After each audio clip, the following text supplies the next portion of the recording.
Good evening, this is Brass Tacks. I'm Zaka Jacob. Aam Aadmi Party, a political party which originated from an anti-corruption movement, is today ironically marred by corruption scandals. And today, in a big development, two of its jailed ministers, Manish Sisodia and Satyendra Jain, have both resigned, and Chief Minister Arvind Kejriwal has accepted their resignations. Earlier today, the Supreme Court refused to entertain the plea filed by Sisodia challenging his arrest by the CBI. Soon after, the Delhi Deputy Chief Minister, who held a total of 18 portfolios, put in his papers. Politically, this is now the biggest test of credibility for the Aam Aadmi Party. Can they survive this one? Aam Aadmi Party is facing its biggest challenge in its decade-old political career. Two of the top ministers who were arrested on corruption charges, Delhi Deputy Chief Minister Manish Sisodia and his colleague in the cabinet Satyendra Jain, have resigned from their posts. Arvind Kejriwal has accepted it too. The keenness was there to run the department, not to explain the scandalous case of corruption. Therefore, again I would repeat, the whole conduct of Aam Aadmi Party is typified by 3C: cut, commission and corruption. Manish, would you like to say something, Manish? The resignations came minutes after the Supreme Court refused to entertain a petition that Sisodia had filed challenging his arrest by the Central Bureau of Investigation in a case related to alleged irregularities in the state's now scrapped liquor policy. Kejriwal's right-hand man was arrested on Sunday after 8 hours of interrogation. On Monday, a Delhi court had sent him to CBI custody till March 4. Meanwhile, Jain, who was formerly the health minister in the Kejriwal-led cabinet, had been arrested by the Enforcement Directorate on May 30 in a money laundering case. He's been a minister without a portfolio in the Delhi government since. हम तो हर जगह अर्जी लगाएंगे, हम तो सबसे ऊपर भगवान के यहाँ भी अर्जी लगाएंगे. हम ये नहीं सोचेंगे कि नहीं पहले लोअर कोर्ट चले जाएं, हाई कोर्ट चले जाएं. हम तो सबसे ऊपर भगवान के आगे अर्जी लगा रहे हैं रात से कि भगवान कुछ करे. As Deputy CM, Manish Sisodia held 18 portfolios in the government. Sisodia held important portfolios like finance, education, labour and PWD. Satyendra Jain held important departments like home, health, power, water, industries amongst others, which were assumed by Manish Sisodia after the former's arrest. Now, with both Sisodia and Jain behind bars, the AAP finds itself in a spot of bother. A legal battle is underway to prove or disprove the charges, and that may take several months. Sisodia himself predicted that he would have to spend 7 to 8 months in jail. Sir, any message to the family, any message to your cadre, sir? What is of much more significance is the political battle that is on and the perception its outcome will generate. The governance of Delhi was largely left in the hands of Sisodia, while Kejriwal focused on his role as AAP convener, trying to expand the party's base. He's constantly on the move, trying to make inroads in states where the party has little to no presence. The taint of corruption that is dogging its ministers will hit the AAP hard, especially with political rivals predicting it's going to be Kejriwal next. So where does that leave the Aam Aadmi Party? Will the taint of corruption, the very basis of their political plan, hurt Kejriwal and company? So after facing arrest by the CBI, Manish Sisodia knocked on the doors of the Supreme Court today, but he found no relief. Sisodia's lawyer Abhishek Manu Singhvi argued in court that the arrest is illegal because the offence is punishable with less than 7 years. He also said that Sisodia was summoned twice and he had attended the summons. Additionally, Sisodia's name was not included in the charge sheet and no money has been recovered by the probe agencies. A bench of Chief Justice D.Y. Chandrachud and Justice P.S. Narasimha rejected Sisodia's plea, stating that it is not inclined to entertain the petition right now. The court also told Singhvi that they shouldn't come to the Supreme Court if the incident happened in Delhi. The bench recommended alternative remedies available before the High Court and asked him to pursue there instead of directly coming to the Supreme Court, which could result in setting a wrong precedent. So soon after, Manish Sisodia along with Satyendra Jain submitted their resignations and the Delhi Chief Minister Arvind Kejriwal has accepted it. CNN News18 has accessed Sisodia's resignation letter, which basically says that the charges against him are fake. He's gone on to say that he's worked in the Delhi government with due diligence. He's added that the citizens of Delhi are aware of his work, particularly in the field of education. No one in the world can call me corrupt, is what Sisodia has written in his resignation letter, and he has called this entire thing a conspiracy against the Kejriwal government. Now, following the resignation by these two cabinet ministers, A cabinet reshuffle is expected to take place as well. Sisodia, remember, had 18 ministries. Satyendra Jain had 9. However, both of them have been in Tihar jail. Satyendra Jain has been in Tihar jail for the last 10 months and Sisodia has been in CBI custody. The resignations of both these Delhi ministers has arrived after the BJP questioned why they were still part of Mr. Kejriwal's cabinet. So portfolios held by Manish Sisodia and Satyendra Jain have been redistributed. Satyendra Jain's portfolios were already given to Manish Sisodia. Now, Kailash Gehlot has been given the responsibilities of finance and planning, PWD, power, home, urban development, irrigation, flood control and water. Kailash Gehlot already had 7 portfolios with him. That's transport, revenue, law and justice, legislative affairs, information technology and administrative reforms. The remaining portfolios, both of Sisodia's as well as that of Satyendra Jain, have been given to Rajkumar Anand. R.K. Anand currently has 5 portfolios, which are social welfare, SC and ST, cooperatives, Gurdwara elections, and women and child.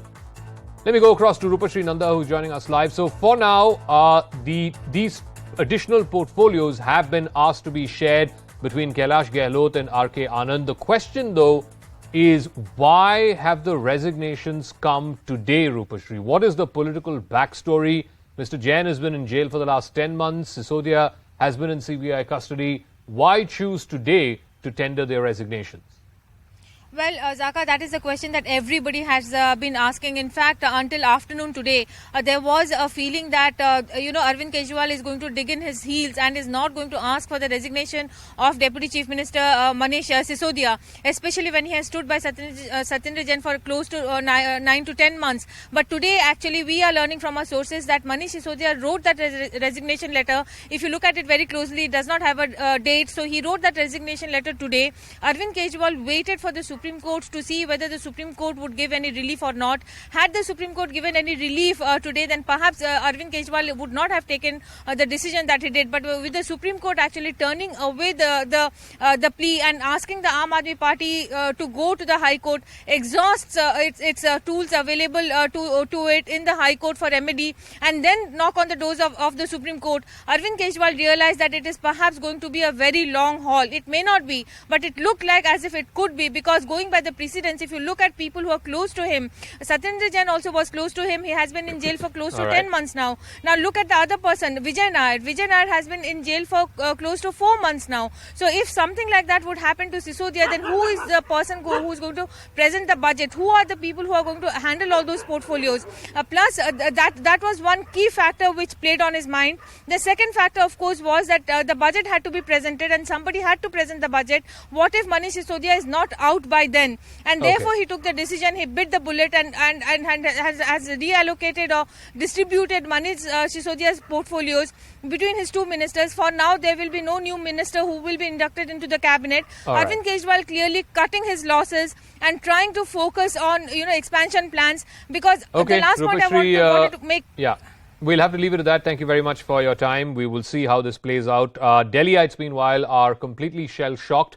At what has been happening with the Aam Aadmi Party, for a party that's come to the fore, born out of an anti-corruption movement. 2 of its biggest ministers are in jail today, accused of serious corruption charges. On the other hand, will this really test the credibility of the Aam Aadmi Party, and how may it emerge out of this severe crisis of credibility, as it were? Let me go across to our guests who are joining us. Shazia Ilmi, BJP spokesperson, joining us. Captain Shalini Singh is Aam Aadmi Party spokesperson. Ishkaran Bhandari, lawyer and political analyst. Manasvi Thapar is also a lawyer and political analyst. Captain Singh, let me start with you first. Again, a very straightforward, simple question. Today you knocked on the doors of the Supreme Court. The court said it's not procedural. Go to the High Court. You have exhaustive legal remedies. Exhaust them first and then you come knocking on our doors. Why did it take 10 months for Satyendra Jain to tender his resignation? And why has it taken all of 2 days for Manish Sisodia to tender his resignation? What is going on? Good evening, everyone. The portfolio of Satyendra Jain was being handled by Manish Sisodia ji, and we were still expecting, and we were expecting that Satyendra Jain will be out soon, but it's been more than 6 months, 8 months now. And Manish Sisodia ji handling the finance ministry and the education department along with like total 18 portfolios he has been handling. So the work of Delhi administration and the citizens of Delhi should not get hampered. That is why this decision has been taken and the resignation being accepted. But Two ma'am, new wasn't it ministers being will hampered be for the last elected. 10 months? Mr. Jain had very So important portfolios, health and power as I- and water. Yeah. So it was handled by Manish Sisodia ji, and also one other minister was handling it. But because these Manish Sisodia and Satyendra Jain were handling the most important portfolios. So right now the two being not there physically, so this this decision has been taken. And besides saying this doesn't mean that their acceptance of their resignation by Arvind Kejriwal doesn't mean that we are finding them guilty or we are sidelining with them, parting ways. No, we are standing with them. They will come out without any trace of any kind of So let me ask Shazia allegations Ilmi this. So the Aam Aadmi Party spokesperson saying this is not admission of guilt. Ultimately, the business of administration of Delhi should not suffer. Between them, they had more than 20 portfolios or maybe even 25 portfolios. So somebody had to continue the work, and that's why the reallocation has happened. Shazia. Well, the truth of the matter is that Arvind Kejriwal realized that it would be untenable to have his deputy CM and somebody to whom he's allocated 18 portfolios, including finance, to have people watch him go to jail, as he knows that there is already a minister, Satyendra Jain, who's been there for a while. I won't even say languishing because he seems to be, he doesn't seem to be suffering there as the visuals show. But the fact of the matter is that it was absolutely impossible to have, before the budget, your finance minister go there. And I think there'll be an effort made for Arvind to show himself, distance himself from the two of them. And if this was the reason, if portfolio management was the reason, why wasn't Satyendra Jain asked to resign earlier? No, but why are you saying that he's going to distance himself from them? Shalini Singh was saying that it's not a question of distancing. They're completely backing both their ministers. And she's saying it's not an admission of guilt. Why do you say this is Kejriwal distancing himself from his two associates? The reason why I say this is because he knows that Manish Sisodia is not going to come out in a jiffy. It'll take him a while. We heard what Supreme Court said, and we know that the High Court will be looking at all the investigation details and the evidence that has been submitted. So, which is why it was impossible for Arvind Kejriwal to continue with the two. Now, what happens with the not just the image, which is of course has been a big hit for them, but the expansion plans of Aam Aadmi Party. Do you see him keeping Manish Sisodia in charge of the portfolios while he's in the jail, along with Satyendra Jain, as well as many others, to be seen as somebody with them asking votes, especially somebody who comes from a anti-corruption background? I mean, that was the genesis of this party, wasn't it? That's why all of us were there. I think that's a fair point to ask, that you can't go to Gujarat or to Karnataka or Rajasthan or wherever else Aam Aadmi Party wants to expand next, Ishkaran Bhandari, and ask for votes in the name of an anti-corruption plank when two of your most important ministers are in jail. Now, again, no one is saying that they are guilty. Nothing has been proven in a court of law. These cases have not gone to trial yet. But you cannot, in the court of public perception, you cannot be asking for the votes of people on an anti-corruption plank when two of your closest ministers are in jail. Zaka, if you are pronounced guilty, then it's a matter of law that you cannot hold office. Judgments have come if you are pronounced guilty for more than 2 years. So this is obviously a morality area. And we have traveled a lot from the days of Mr. Lal Bahadur Shastri, who resigned for a railway accident, even though that cannot strictly be ascribed to the minister. And in this case, Mr. Satyendra Jain's case, a PIL was moved in the Delhi High Court, where the Delhi High Court dismissed that PIL, saying that it's the cabinet, the chief minister's decision to keep somebody in the cabinet or not cabinet. They didn't want to interfere in it. They didn't want to usurp the powers of the chief minister. But increasingly, it would have become untenable if a minister like Mr. Sisodia in jail with 18 portfolios, and further petitions would have been filed, which would have probably caused further embarrassment, whatever be the legal decision. Thus, I think it is not an extraordinary thing for them to have resigned. But what is interesting in this case is, as you started the debate, why one person's resignation was not taken for 9 months, why the other person resigned in 2 months, Delhi being the capital and the political capital. There would be a lot of speculation on that, which is for Aam Aadmi Party to answer. But definitely, as a practice, morality, a person in jail should not be a minister, be it from any party. No, Manasvi Thapar, one other question that Delhiites are asking tonight is, why is the Chief Minister not taking any of these portfolios? Between Manish Sisodia and Mr. Satyendra Jain, they control more than 20 portfolios. The Chief Minister is a Chief Minister without any portfolios. I mean, people of Delhi did not vote for Kailash Gehlot or for R.K. Anand. They voted for Kejriwal. Why is Mr. Kejriwal not taking any portfolios? Zaga, it's a very interesting question, but the reality is lots of chief ministers don't take up lots of portfolios. While Modi ji was the chief minister of Gujarat, he did not have the most of the cabinet ministry. While people voted for him, the ministers keep on changing and the ministry keep on shuffling while he was here in Gujarat. So it's upon the chief minister, it's upon the cabinet council. But the reality is, I think it's a great step when there is an allegation, when there is a pre-trial until you are proven guilty. While the trial is on, you resign for your position. It's a great step from Lal Bahadur Shastri. Right now we are seeing Manish Sisodia doing it. It reminds me of the case of Lakhimpur Kiri, where Ashish Mishra did not resign while his son was still there. No. Manasvi, one second. Let me reframe my question. Of course, it's the prerogative of the Chief Minister. He can decide who's part of the cabinet. He can decide which portfolio goes to who. And if he so chooses, he doesn't want any portfolios, that's up to him. But the point is this. When I say people of Delhi voted for Kejriwal, they did not vote for Kejriwal to go and campaign in Gujarat or campaign in Punjab or campaign in Maharashtra. They want Kejriwal to run Delhi. The business of running Delhi had been effectively given to Mr. Sisodia and now to Mr. Gehlot. Mr. Gehlot controls, I think, about more than 10 portfolios. He is de facto running the administration of Delhi while Mr. Kejriwal is busy expanding the party. That's the intent of my question. Zaka, you are bang on that, but the same question could be reframed in a way that why does the Prime Minister go to different states to campaign, and he's the biggest campaigner of this country, and BJP is proud of him to be a campaigner. While he's the Prime Minister of the country, his business is to run the country. He is still the biggest campaigner and the most campaigned person in this country right now since 2014, I think before that, while he was in Gujarat. So that's upon the personality, that's upon the party to decide, that's upon the state to the council members to take a decision on that. And if this is the question on Arvind Kejriwal, this could be a bigger question on the Prime Minister of this country. Shazia, answer that, because at the end of the day, I mean, if Prime Minister Modi can go to Karnataka and to Rajasthan, Chhattisgarh, Madhya Pradesh, wherever elections are due, and campaign and become the biggest mascot and the election campaign chief of the BJP, then why are you accusing Kejriwal of doing the same thing? He's free to go expand his party. Yeah, he's free to go and expand his party as he does, and he has.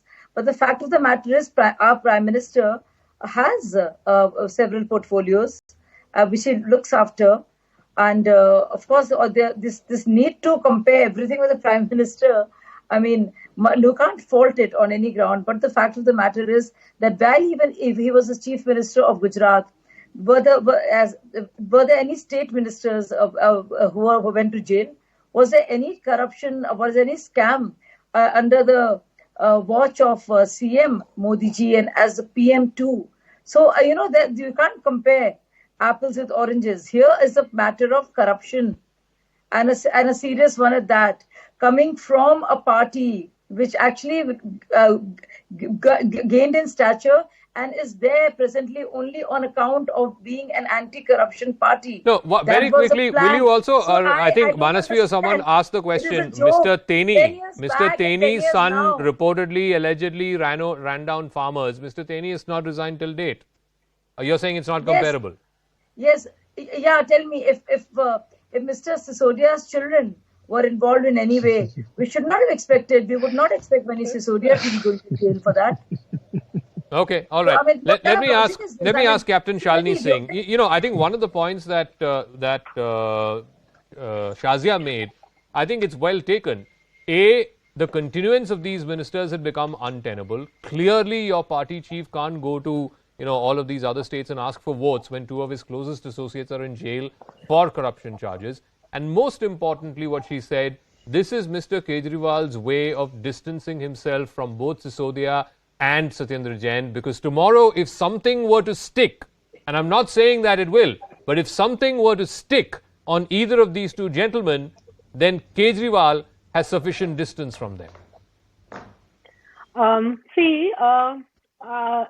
Kejriwal government or Arvind Kejriwal himself, see, if we have found any of our ministers involved in any kind of corruption, we have ourselves removed him. It has happened once in Delhi and 2 ministers in Punjab. Now saying that our 2 ministers, Satyendra Jain and Manish Sisodia, are involved in corruption charges, and on what grounds we can go to other states and ask for vote, we are not saying that Manish Sisodia or Satyendra Jain are guilty from our side. No.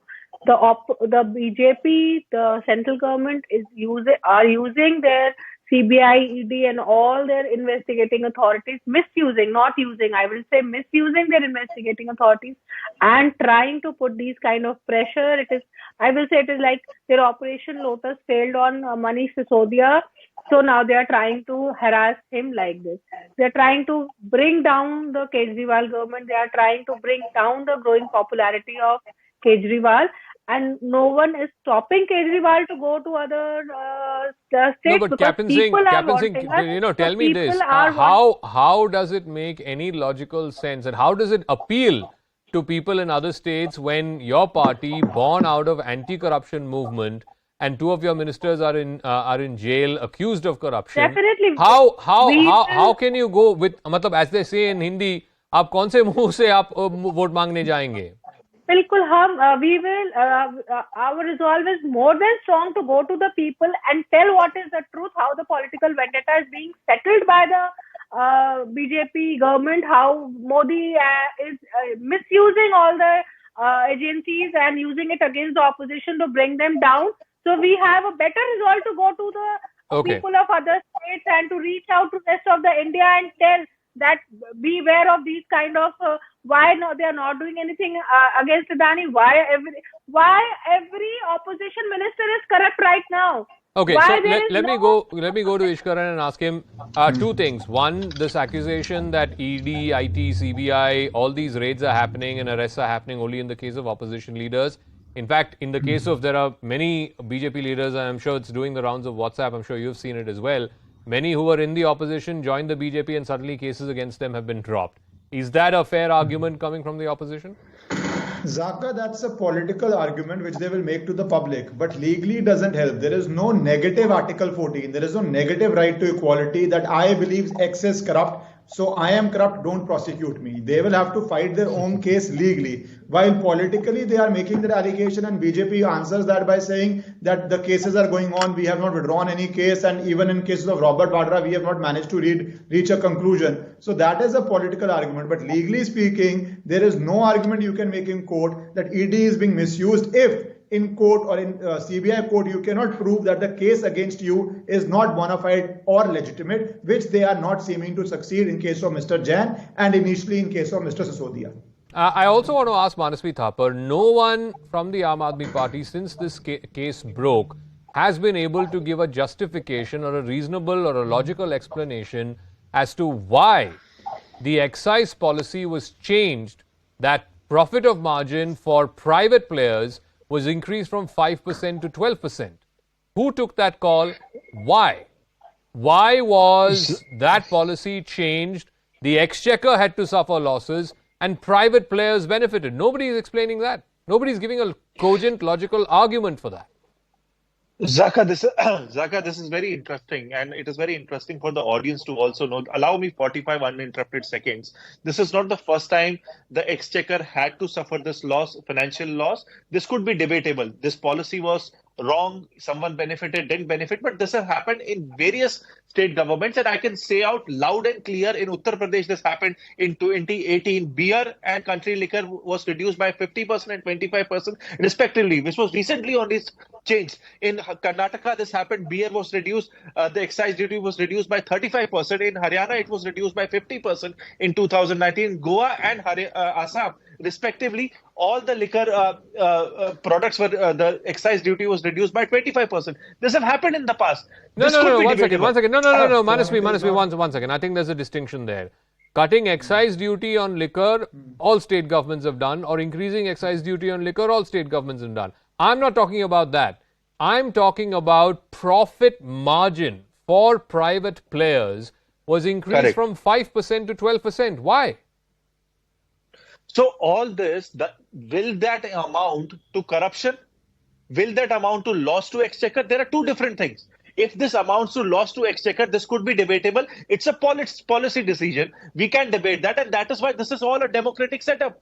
The opposition should have questioned when this was on the floor or not on the floor. They should have brought this policy there. Now, if this changing policy is the remit of the government. It's a remit of the executive. Now you can debate whether it's good or bad, but does that does not necessarily equate to corruption, Ishkaran?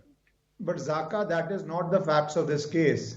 If a policy is without corruption, you probably can say good or bad. But there are serious allegations of 100 crores kickback. There are allegations of South lobby. There are allegations of favoring people. There are allegations of funding elections. So it is not a mere policy change which has caused loss or caused benefit. There are also allegations of corruption, and there are allegations of ignoring certain recommendations and forcing certain recommendations through. So this is not only a policy change. Let us be clear on that. There are very clear corruption allegations as made out by the CBI in its case. Captain Shalini saying not only was this policy changed, this was against the recommendations of the group of ministers, this was against what the expert committee had recommended, and this was against what was the prevailing policy, and there was no compelling need for changing this policy. And what's worse is, within a year, you reverted back to the old policy. So there was no compelling need. I'll not say that. There was a need because a lot of illegal liquor was being sold in Delhi. So a study was done, and that is why this policy was brought. And the final, and there was a 1618 amendment which was brought by the, which was asked by the LG, and then he approved it. So our question is, why only Manish Sisodia is being cornered? Why not LG is being questioned? Because LG was appointed by the centre. LG was from the BJP-led government. Why is he being not questioned? No, but ma'am, LG is not the excise minister. Yeah. No, excise minister changed the excise policy. But see, everything what we are doing, he is approving or rejecting it. So, so it can't be as per convenience, no? That if it is something, if you have to bring down the opposition, then you say okay. So Shazia Elmi, you say LG is ultimately the deciding authority in Delhi. So LG should take responsibility for this also. LG signed off on the new excise policy. Now we heard it. I would hold the Aam Aadmi Party spokesperson and Aam Aadmi Party to it. So LG is the final decision maker. You have just said it, and I hope you stick to this, because yesterday you said something else. I come back. Let me beat you fair and square and tell you just how shallow and shrill your argument is. One at a time. Let Shazia finish, please. Yeah. I'll come back to you, Shalini. I'll come back to you. Let Shazia finish. I'm going to hold you to it, and till you watch. And I'm going to record this. Okay, I'm glad you said that. I'm very glad you said that. Finally, there's confession. I'm not. What I'm saying is and concession. So I would like to say first of all that the former LG Anil Baijal did look at the policy, and he sent it back with queries. He sent it back with queries. None of them were answered, and 3 new paras were added. In these new 3 paras, this corrected or drafted policy never went back to LG, who had asked for queries, and maybe if need be, one can question him. But the 3 new paras were added, and the 3 paras do include the need to to change the policy and allow it for the manufacturers to also get into retail. And to allow this kind of Shazia, one second. Shazia, it comes down to a moot point. Policy may or may not have been changed, but it may or may not have benefited private players. But CBI will have to prove in court that whatever profits that the private players got because of this change of policy, some amount of that money has come as kickbacks, either to Mr. Sisodia directly or to the Aam Aadmi Party. How are they going to establish that money trail? Yes, I'll tell you how. Can I just tell you? So I'll give you 7 names. One is Vijay Nair, Sameer Mahendru is the last one. So it's Arva Gopi Krishna, who was an officer in the excise department, and Anand Tiwari, Pankaj Bhatnagar. He was also an officer in the excise department. Vijay Nair, of course, and you know what that he has confessed. Manoj Rai, Amandeep Dhal, and Sameer Mahendru. So there is digital evidence that they even tried to destroy, because 170 phones and usage of those, and actually destruction of many of those phones means something was there, but the digital trail is there, which shows that the kickbacks found their way. Let me give Ishkaran the final word. Even if all 7 of them who have been named by Shazia, and they're all accused in this case, they're all under arrest, even if all 7 of them, Ishkaran, say in court that we did this at the behest of Mr. Sisodia, and Mr. Sisodia says, show me the proof. Show me where I've asked you to change the policy, or show me where I've signed off on this policy. And so far, we've not seen any of that. None of that has been produced by the CBI, either in the court or in the public domain. So then, on what basis will he be pronounced guilty? Zaka, that is exactly what CBI has probably argued and gotten remand for, because that is what they are trying to say, that we need custodial interrogation to find out all these things these other accused are saying, to find out the money trail. So that what we are saying is the end stage. Right now we are at the stage of custodial interrogation. Charges have also not been framed. This is CBI charge sheet. Every accused has the right to argue. He might get a discharge, he might get charges framed, then he might be convicted or acquitted. But at this stage, as it stands, there is a lot to answer, and the CBI court believes there is a lot to answer. That is why it has given CBI remand to the CBI. Okay. Final word, Manasvi. I've got to wrap up in a minute. The fact that the CBI asked for 5 days remand, and the remand order by the judge says very clearly that, yes, Mr. Sisodia needs to explain all of these missing pieces of the puzzle. Why were there multiple phones? Why was this policy, apparently it was 36 pages long. One of the close associates of Mr. Sisodia reportedly gave this in a soft copy form to people from the quote-unquote South Lobby. They were in a hotel in central Delhi. They seem to have access to this draft policy even before other members of government did. And they were the ones who were signing off on what was acceptable and what was not acceptable. These are all questions that he as excise minister has to answer. Definitely, there is no doubt about that. Opposition have to answer tough questions, and opposition have answered tough questions since 2014. But the reality is, when it comes down to the CBI and ED in terms of actual conviction, we don't see any ground result. We don't see the trial happening. Will this trial actually be conducted? Will Manish Sisodia be actually proven guilty or not? This have happened in the past, from Narayan Rane to Suvendu Adhikari to Mukul Roy to lots of opposition leaders. This investigation have run on. But the reality is, these people are not convicted. What have happened? These people have changed. As they say, and I'm sure lawyers on the panel will agree that in India it's the process that is the punishment. Political party to BJP. Also, like I said, for people at the end of the day, you go back to some of the biggest scams that have happened in India. It may or may not have resulted in a court conviction. It certainly has resulted in a conviction in the People's Court. Look at no further than Bofors. I mean, it cost an entire government, a government which came down, had the highest majority ever seen in the history of Indian elections, and within 5 years, they came down on this one single issue because in the court of public perception, Bofors was a big scam and people benefited illegally out of it. All right, let's now move on to the other big story.